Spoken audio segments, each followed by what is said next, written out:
I think right now we're moving more towards acknowledging female artists and also Black women, and I think that's what's the most important right now, is just to have more of that out in the world. My name is Rugiyatou Ylva Jallow. I was born and raised in Sweden. My dad is West African, Gambian, and my mom is Swedish. And I originally came here to continue school. I went to school for computer animation, mainly because I wanted to do art, but growing up in Sweden, they're not really big on pushing your creative side, so I never really saw the opportunity of doing that.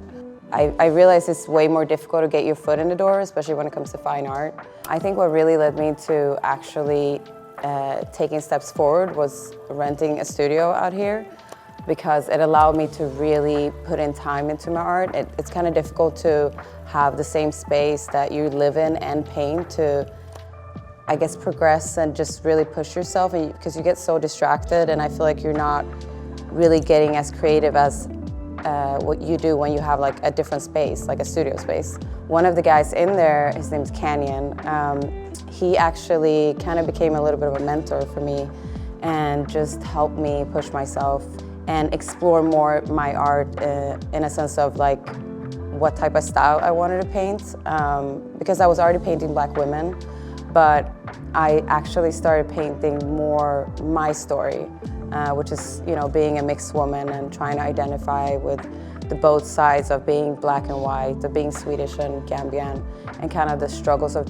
trying to identify with both and to fit in. So that's kind of where my journey started, and it just progressed very rapidly. Honestly, I don't think there's ever been like a specific artist that's really inspired my art per se. I've more so been drawn to just different aspects of people's art, or periods like the 18th century period, the way that they would depict the hands and the gestures, and I kind of pulled my style from those things. Because, for example, like with all of my pieces, the women have their faces covered with either hands, or it's hands pulling thread from their eyes. It's supposed to represent the ancestors kind of protecting these women. So the hands are either depicted as a Black person or a Caucasian person. And it's a representative, obviously, of my ancestors. I would say my favorite thing about being a woman is being underrated, because, you know, we don't have as big expectations put on us as men do. And I think that gives us the challenge of just pushing through those boundaries that people put on us, men or society. I personally enjoy the journey of challenging people's minds when it comes to me as a woman, the things that I do or the things that I'm capable of, because, like I said, people don't really have the same expectations as they do with men.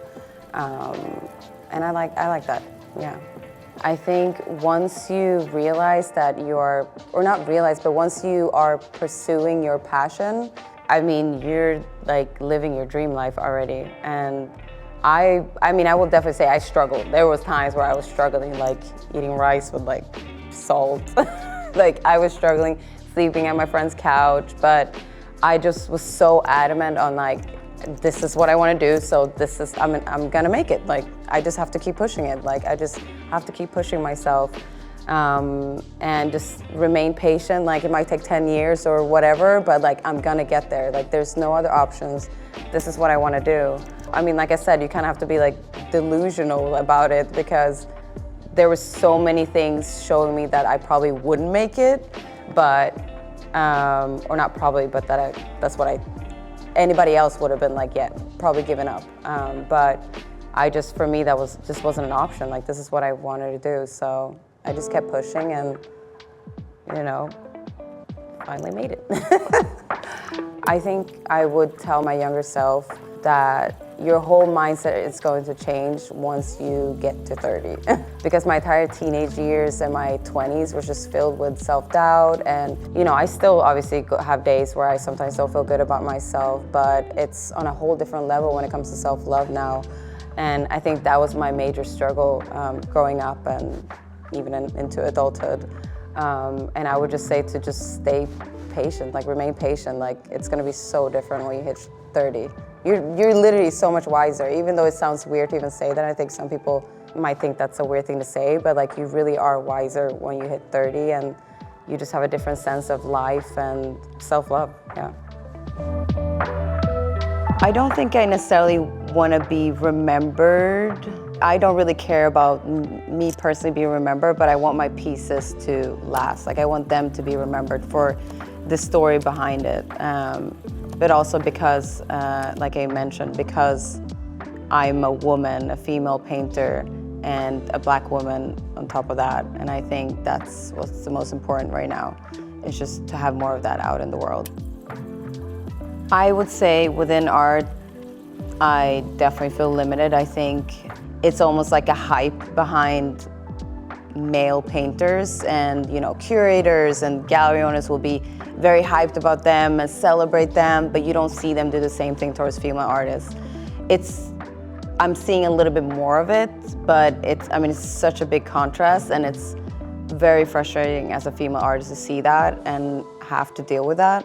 And even just as a female painter, making sure that you have to almost present yourself in a certain way so they don't take your kindness as an invite to be flirtatious or anything like that. I think, just in general, being a woman, it's hard. Being a woman, and especially with art, I think it's a big deal. Throughout history, the women weren't even allowed to be painters, There would be painters, amazing women painters, that men would claim that it was their art, and I think that was the worst part of history. But I think right now we're moving more towards acknowledging female artists and also Black women even more, which I think it's a beautiful thing.